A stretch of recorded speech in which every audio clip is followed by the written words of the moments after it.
राजा सूर्यभान सिंह से तो हम कुछ कह नहीं सकत। जमाई सा के पदवी देले बानी हम उनकरा के। जी चाहता कि गला घोट दी तो घोट दी बापू सा। बाकी एक बार हमार बात तो सुननी। हमनी दोनों के नाम से पत्र लेके हमनी के बुलावल गए रहे बापू सा, और जब हम उनकरा से मिलने तो पता चला ली सब झूठ रहे। केहू मजाक कैले रहे या दुश्मन के चाल रहे बापू सा।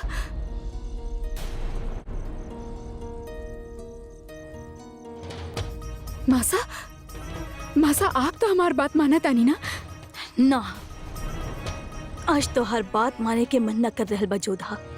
का आपके भी लागता विवाह ना करे के घोषणा के बाद भी हम ओहिजा तो गए रहलू ना वहाँ? गए रहलू ना?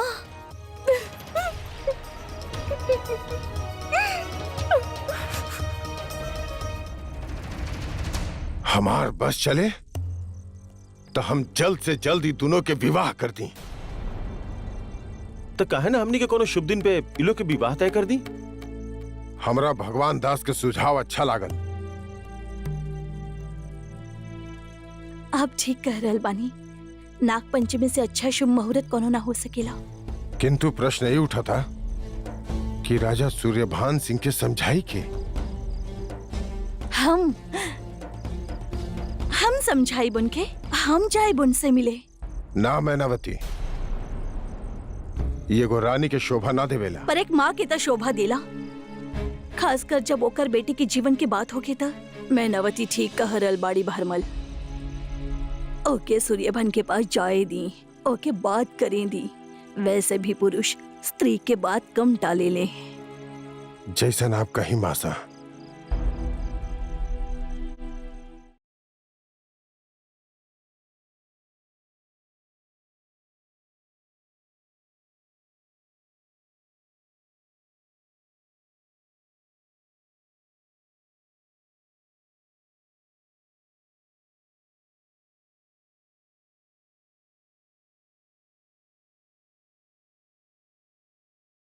एकांत।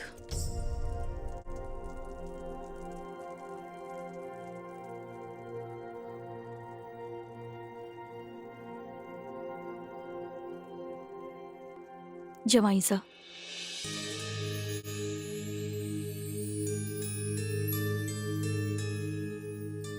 प्रणाम रानी सा। हमरा के अभी भी समाचार मिलल कि आप यहाँ पधार रहल बानी। हमार बेटी से ब्याह कर ली। हम समझनी ना रानी सा। विस्तार में समझावे के समय भी ना बा। बस इतने समझ ली कि घराने के मान मर्यादा बचावे खातिर हम यहाँ आइल बानी। हमार और जोधा के बीच ऐसा कुछ भी ना भइल जेकर संदेह आपके आंख में दिख रहल बा। हमके पता बा ऐसा कुछ ना भइल बा। जितना मुंह उतना बात। बाकी हम जानीला कि साफ साफ केहू के षड्यंत्र बा, और के कर इतना साहस कि केहू जोधा के चरित्र पर उंगली उठा सके। यही से तो सारी मर्यादा के लांग के हम आपसे मिले आइल बानी। हम आपकी चिंता समझता नहीं, बाकी हमार चिंता अगर हमरा के युद्ध में कुछ हो गए तो जोधा के का होखी? उहे होखी जे दूसरा रानियन के साथ होखेला। आपके नाम के सिंदूर ओकरा मांग में सजा के हम स्वयं ओकरा के जौहर के आग में ओके समर्पित कर देब। और ये हम ना चाहिला रानी सा। क्या अपन इच्छा ना जोधा के भाग्य के निर्णय समझ के हाँ कर दी ब्याह खातिर। सारा राजपुताना आप दोनों के एक मान ले बाड़े, अभी बदल ना सकेला। अपना ली हमार जोधा के। हम विनती कर सकेनी, हुक्म ना दे सकेनी। बेटी वाला बानी, झोली फैला सकेनी। ये आप का करता नहीं रानी सा? आपकी विनती हमरा खातिर हुक्म ही बा। हम निर्णय लेहले रहनी कि युद्ध में जलाल के सर काटे के बाद ही हम जोधा से ब्याह करब। बाकी आज एगो माँ अपन बेटा से कुछ मांगी आइल बाड़ी, हम वो असर कैसे जाए थी? आपके प्रस्ताव हमके स्वीकार बा।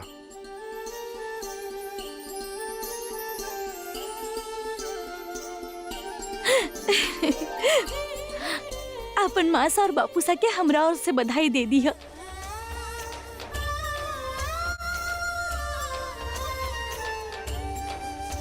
इधर आमेर में बहन के रिश्ता तय होत रहे, दूसरा ओर भाई आपन ही परिवार पे आक्रमण करें के तैयारी करत रहे।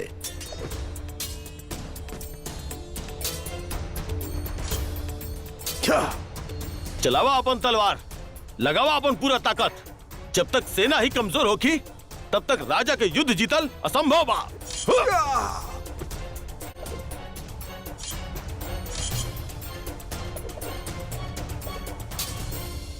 अगर आप सबके तलवार हमरा छू भी देलस तो हम मान ले कि आप सब तैयार बानी और हमनी के आमेर पे आक्रमण कर सके नहीं।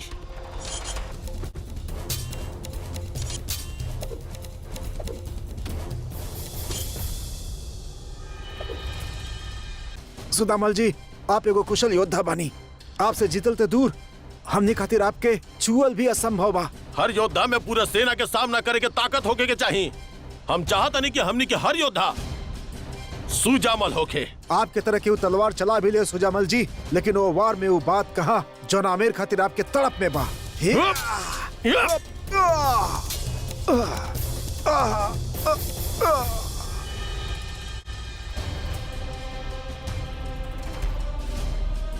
सच कहनी आप, आमेर हमनी के अधिकार बा और हमनी के यह तड़प हमनी के जिताई। हुकुम के जय होखे। एगो बहुत महत्वपूर्ण जानकारी बा। का भाई? टीला के ऊपर कुछ मुगलिया घुड़सवार दिखले, उनकर पीछा कईनी तब पता चलल कि मुगल सूबेदार शरीफुद्दीन बाड़े, शिकार खातिर खेमा बिछा के बैठले बाड़े। हमनी पे कबो भी आक्रमण कर सकेला ऊ। शरीफुद्दीन? जी हुक्म। मुगलिया सेना के सबसे बहादुर सिपह सलार शरीफुद्दीन, जो आज तक एक भी युद्ध ना हारल बा, शहनशाह जलाल के दाहिना हाथ मानल जाए वाला। कितना सैनिक होखी हैं? कम से कम 12,000। शायद जमुई माँ हमनी के सुन ले ली।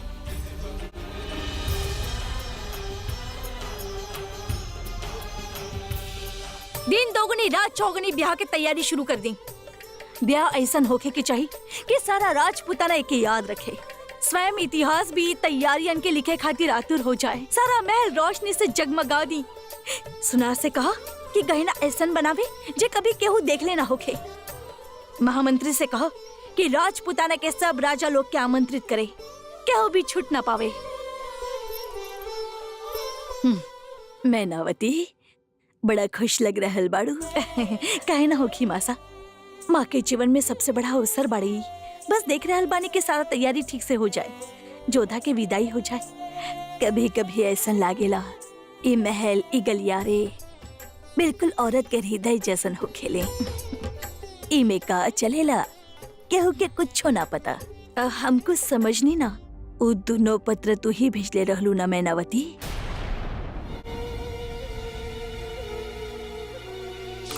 ए पे जिनका नाम लिखल बा ओकरा तक पहुंच जाए के चाहिए और ध्यान रहे। जाओ।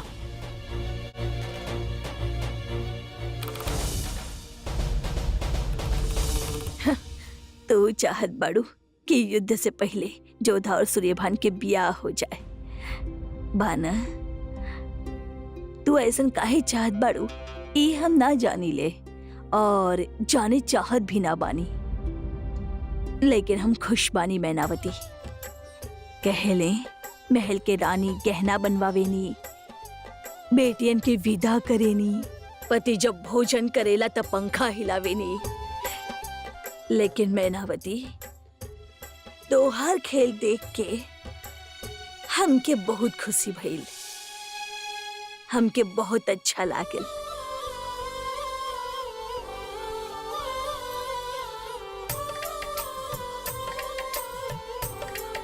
रानी लोग के कक्ष में कितना युद्ध शुरू भइल और कितना खत्म। एक तरफ मैनावती रहनी जे साम दाम दंड भेद से आपन बेटी के जीवन संवारे चाहत रहनी, ता दूसरा और महामंगा जे यही सोच के गलत उपयोग करत रहनी।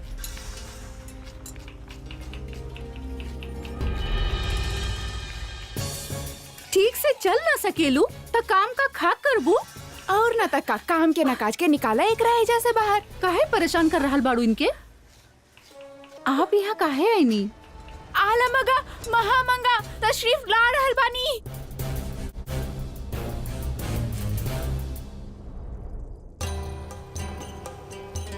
आदाब।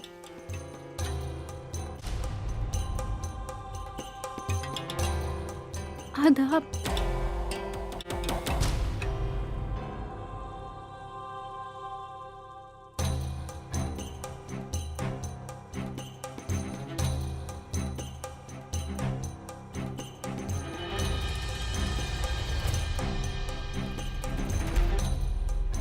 के भी आई।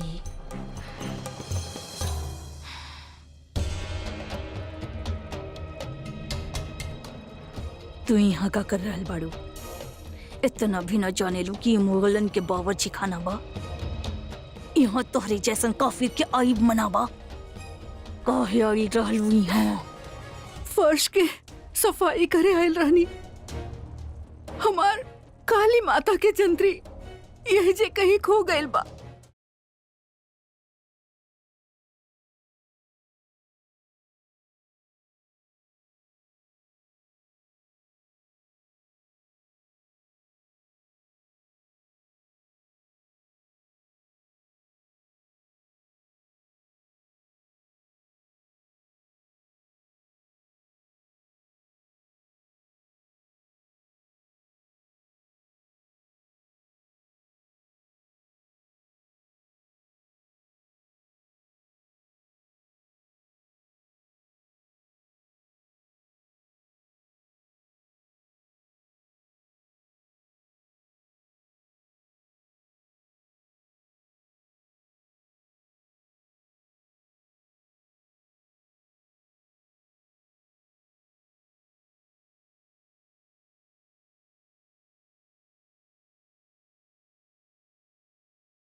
ना ना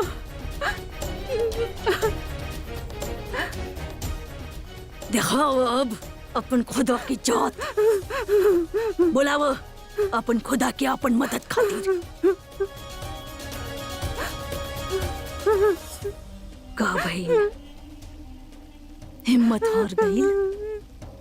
हौल रहल पानी में भाप बन के उड़ गई तो हर भरोसा।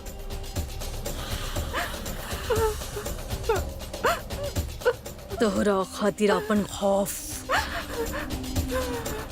अपन खुदा से भी बढ़ के बा। हजूर आलिया जिंदाबाद। हजूर आलिया, हम तो आपके सारा हरम में ढूंढ ढूंढ के थक चुकनी। एगो एगो बहुते जरूरी बात बतावे के रहे आपके। एहे ना के बैरम खान जहर के कैद कर ले बा। आप भी ना कबो कोनो नया बात बतावे के खुशी लेवे ही ना देवे नी। सब कुछ तो पहले से ही मालूम होखेला आपके। लेकिन तो के अभी तक ना मालूम कि कब कहां और कब कौन से बात करे के चाहिए। जी हम ई कहत रहनी कि ई जहीर उहे इंसान बा जेकर हुजूर अला आंख निकलवा ले रहलन, और अगर ए बार आप ओकरा के छुड़वा लेब तो शहंशाह आपसे बेहद खुश होखियन। अब आपसे हमके सीखे के होगी कि खेल कैसे खेलल जाला। तौबा तौबा, हम कैसे आपके सिखा सके नी? आप तो शुरू से ही बहुत शातिर बानी।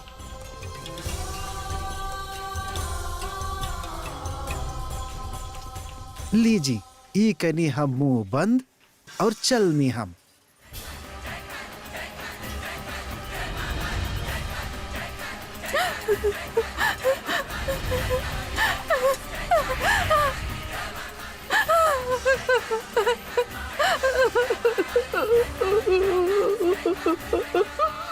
मरहम लगा ली, ठंडक पड़ जाई। ठंडक तब होगी जब यहाँ पे कुछ बदली। हमके विश्वास बा कि हमार काली माई सब देख रहल बानी। माँ की कृपा से एक दिन ऐसन भी आई जब सब धर्म समान होगी और यहाँ अजान के साथ आरती भी सुनाई दी।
कहाँ रहलू तू? हम कब से तहार इंतजार करतानी। एगो शहिंशाह से ज्यादा त तू मशरूफ हो गइल बाड़ू। एगो बात करे के रहे तारा से। हमके पता बा कि आपके बात आमेर से ही बा। या खुदा, फिर उहे जूती उहो हमार बिस्तर पे। केहू सच ही कहले बा, बादशाह, बाजा और बंदर कभी न सुधरेले। बचपन से जाने लू तू हमरा के। पुरान आदत इतना आसानी से ना छूटेला। और तू भी जानेला कि तोहार ई आदत हमके बिल्कुल पसंद ना। जहाँ सर रख के सोवल जाला वहाँ कोई जूती कैसे रख सकेला? उतारी है के। मतलब हमार इंतजार से ज्यादा आपके चादर कीमती है ना। आपके हर बात हमरा खातिर कीमती बा, पर हमके अफसोस बा कि हमार वजह से आपके इंतजार करे के पड़ल। जौने तरह आप मशरूफ हो खेले वही तरह हम भी मशरूफ बानी। आप शहंशाह बानी ता हम मल्लिका। जे तरह आप सियासत संभाले ले वही तरह हरम के भी अपन एक सियासत हो खेले, और हमके हर पल दूसरी रानियन से जंग लड़े के पड़े ले कि हम आपके सबसे चहेती बेगम बानी। का भइल? हंसत काहे बानी? तनी देखी खुद के। इतना से रहली आप अब इतना बड़ हो गइल बानी। बहुत बुरा बाड़ा तू, और शहंशाह बानी यही से कुछ कह भी ना सकेनी। पर हम तो आपके कह सकेली। का? गट्टी गट्टी गट्टी गट्टी। एक आप ही बानी जे हमके बचपन के नाम से पुकार सकेले। अभी बाड़ी ना हमार बचपन के दोस्त, हमार रुकैया। अब बस भी करी, और खुदा के वास्ते ये जूती नीचे रखी। आपके अब भी चादर के फिक्र? हाँ। ली और अब बोली। अभी भी बच्चा के बच्चा ही बाड़ा। मना कैला के बावजूद भी देखा का कर देला। लाई चादर के ही निकाल देता नहीं। ना, हम संभाल ले।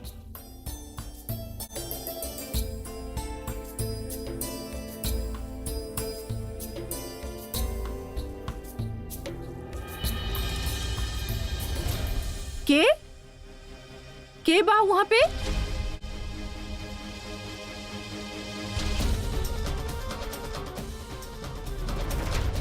हिम्मत कैसे भइल आपके शहंशाह और मलिका के होजरे में आवे के? का भइल रुकैया? कुछ ना, जरूर कोनो दासी रहे।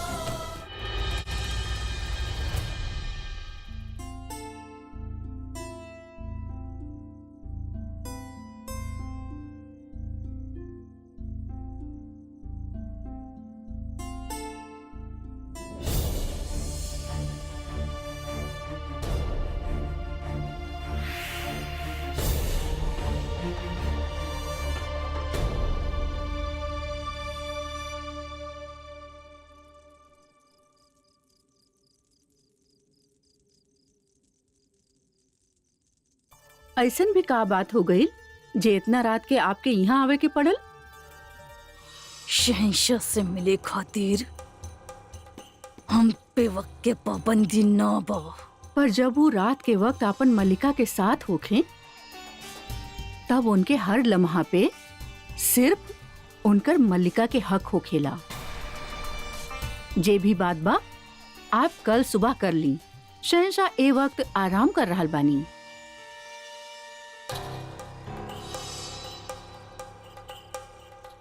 जैसन आप मुनासिब समझी। खुदा हाफिज। खुदा हाफिज।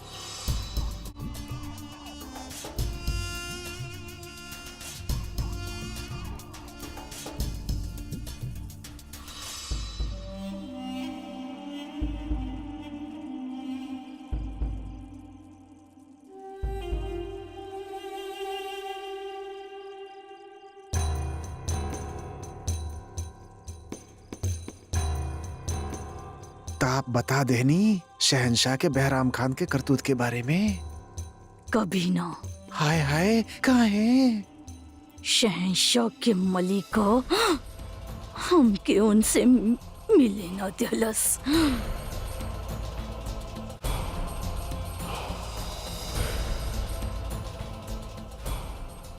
ये अंगूठी तो क्या हमेशा से पसंद बाना रेशम? हाँ, आपके बात तो कभी कभार समझ में ना आवेला। बाकी एकरा खातिर शुक्रिया शुक्रिया शुक्रिया।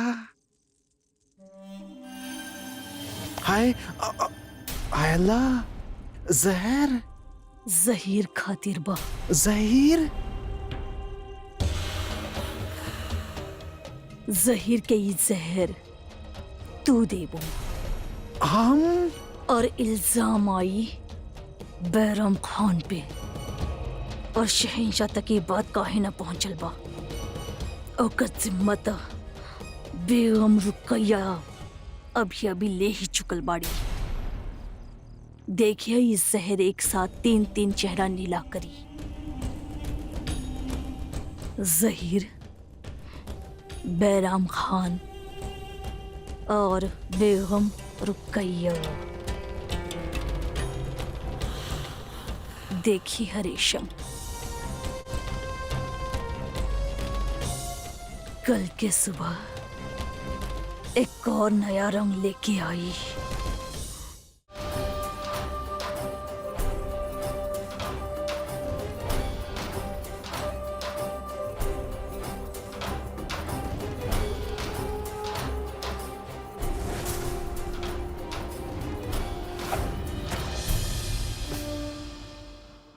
का सोच रहल बड़ा? यह कि अगर शहंशाह के बात के पता चल जाए कि उनकर वफादार जहीर अब ये दुनिया में ना रहल तो न जाने का होखी।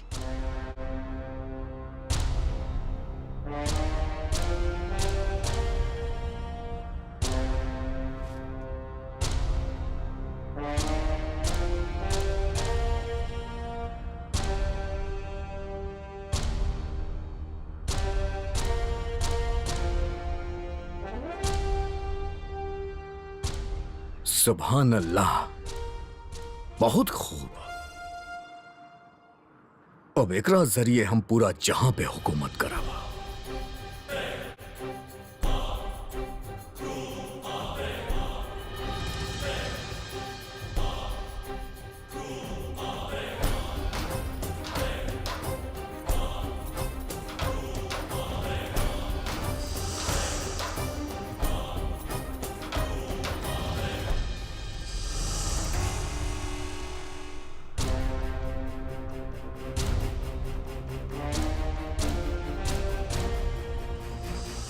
का तारा अपन शहंशाह के निशाना पे भरोसा नहीं के? ना हुजूर, ऐसा कोनो बात नहीं है। फिर काब आई? पसीना। ये हमार निशाना के तौहीन है। कहूं अगर शहंशाह के निशाना चूक गई और जान चल गई, यह बात के खौफ पा न तरा के। ना हुजूर। भरोसा का हो खेला जाने ला तू। जहीर के बुलावल जाए।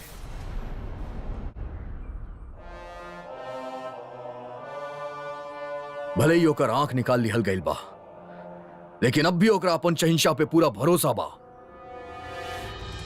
हम कहनी जहीर के बुलावल जाए। गुस्ताखी माफ शहंशाह, कुछ देर पहले जहीर के कैद खाने में इंतकाल हो गई।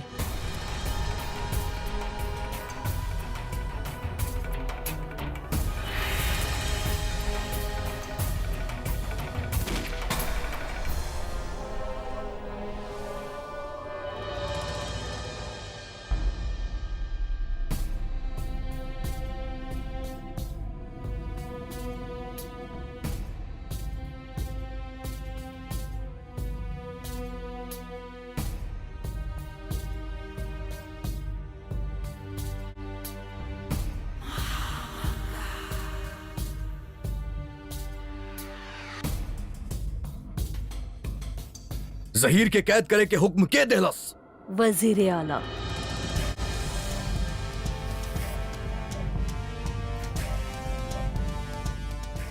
अगर आपकी बात पता रहे तो आप हमके बताई नहीं कहे ना।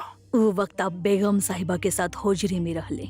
बेगम साहिबा हमके अब तक पहुंचे ना देहनी। ना माने ली हम ना कर सकेली वैसन।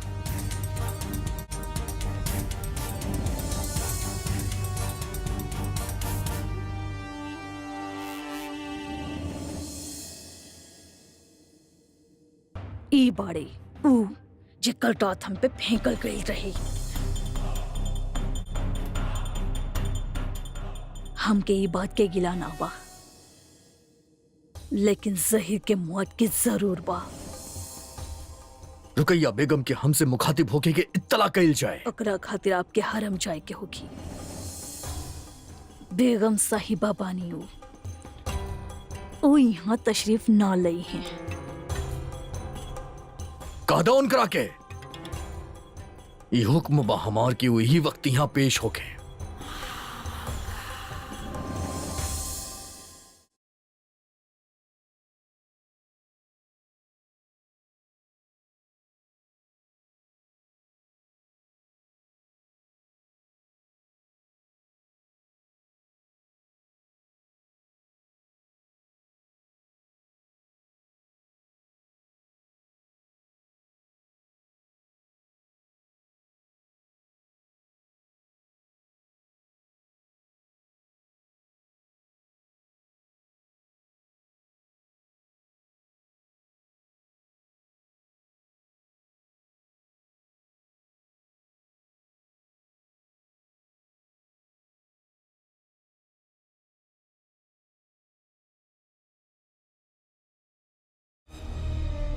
का आप बड़ी अम्मी के हमार होजरे में आवे से रोके के गुस्ताखी कईनी।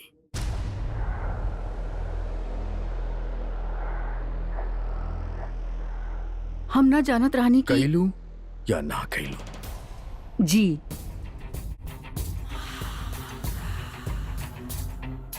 आपके गुस्ताखी के होके जान ले ले बा। अगर वक्त रहत हमके पता हो तो हम ओकर जान बचा सकत रही।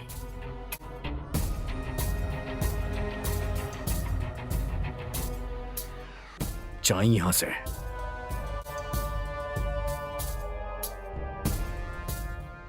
हम कहनी जाई यहां से।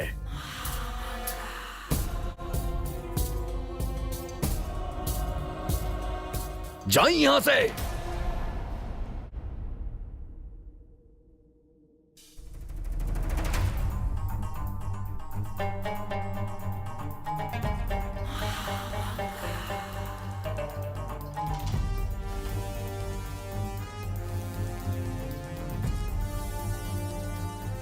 वजीर आला के पेश कइल जाए।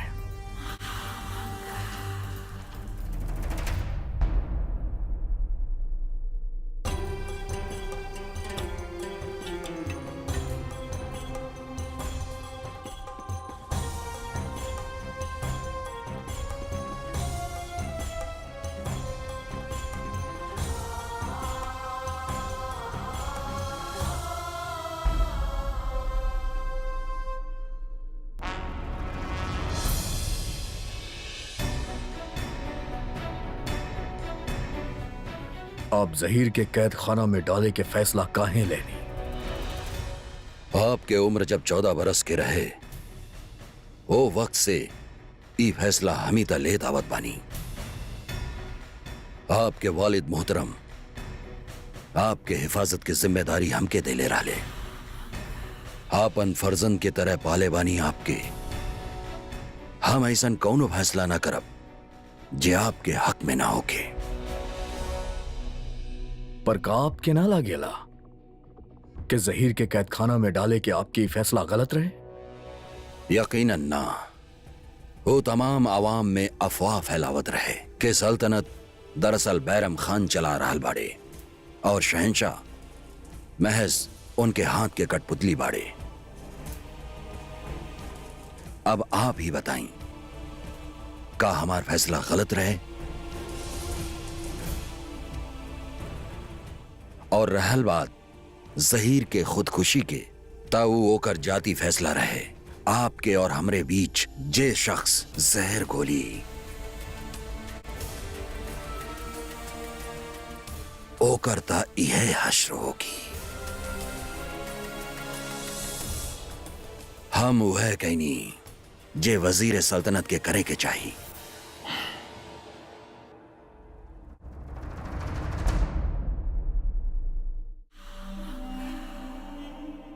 हैरान बानी हम। ऐसा हम पहले कबो ना देखनी। शहंशाह हुक्म ना देहले फिर भी उछल गईली। जात वक्त सलामी देवे के तहजीब भी भुला गईली। अगर वो आपके दिल से शहंशाह मनते तो ऐसा कब्बो ना करते।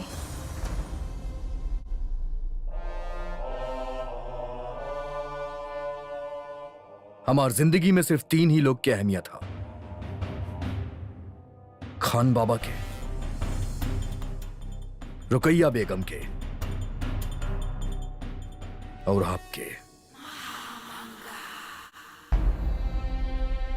हम के रुकैया और खान बाबा से इस तरह से बात ना करे के चाहत रहे। आखिरकार हम उन्हीं के बदौलत बानी।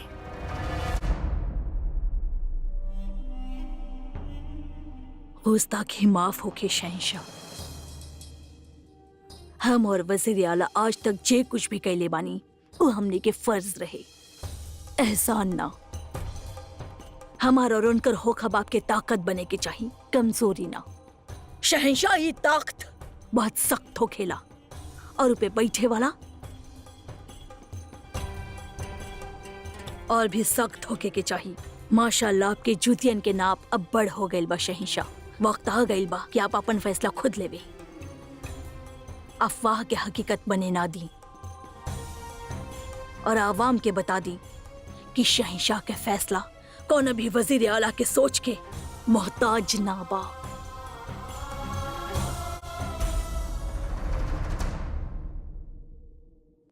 बहुत ही बेहतरीन तरीका से तू अपन काम के अंदाज देले बाड़ू रेशम। हम खुश बानी। इलही जहिर मारल गई और ओकर मरे के वजह ओकर भी पता ना चलल। शुक्रिया। बाकी ये बात खातिर भी तारीफ आपके ही होके के चाहिए। एक के वार से ना जाने कितना शिकार मार गिरी नहीं आप। रुकैया बेगम,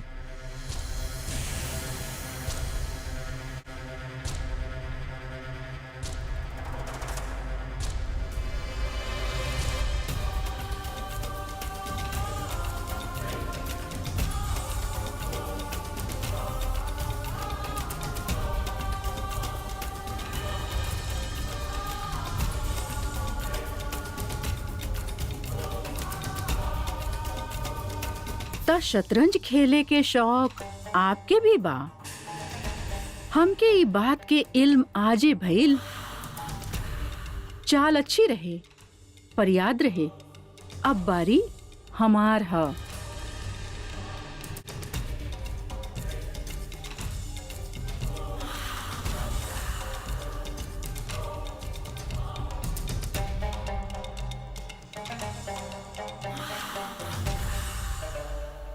हाँ, सियासी शतरंज में आप अभी कच्चा बानी रुकैया बेगम।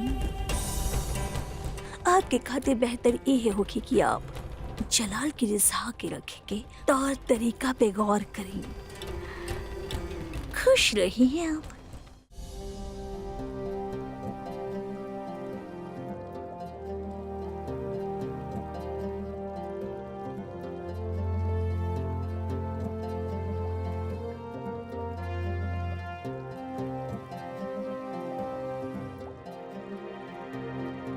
गुलाब के पंखड़ी इतना कम काहे बा? और चंदन हवा में शहंशाह के पसंदीदा खुशबू काहे ना बा? जा जाके ये सब चीजन के इंतजाम करा।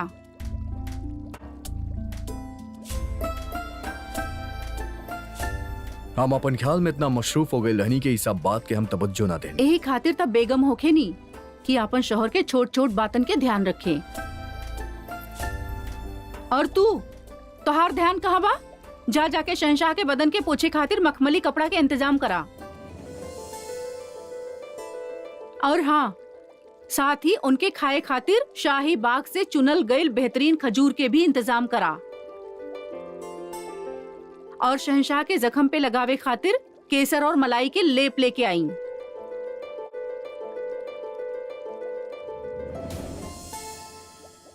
रुकैया,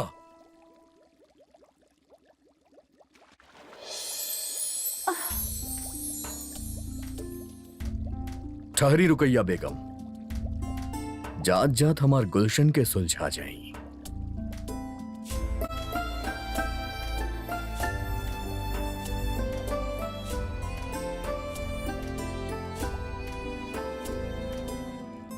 जब आप हमसे खफा ही बानी तो हमाम में हमार गुसल के तैयारी के जायजा लेवे काहे आई नहीं। आप सबके सामने भूल सकेले कि हम आपके बेगम बानी, लेकिन हम आपके खातिर अपन फर्ज कब्बो ना भूल सकेनी। यह खातिर ऐसे नहीं बेगम के ई शहंशाह अपन गलती के माफी मांगता। या अल्लाह, ई का कह देनी आप?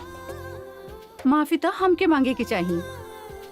दरअसल हम बात के गहराई के ही ना समझ पैनी और ना ही महामंगा के रुख से हमके ऐसन लागल कि केहू के जान पे आ पड़ी।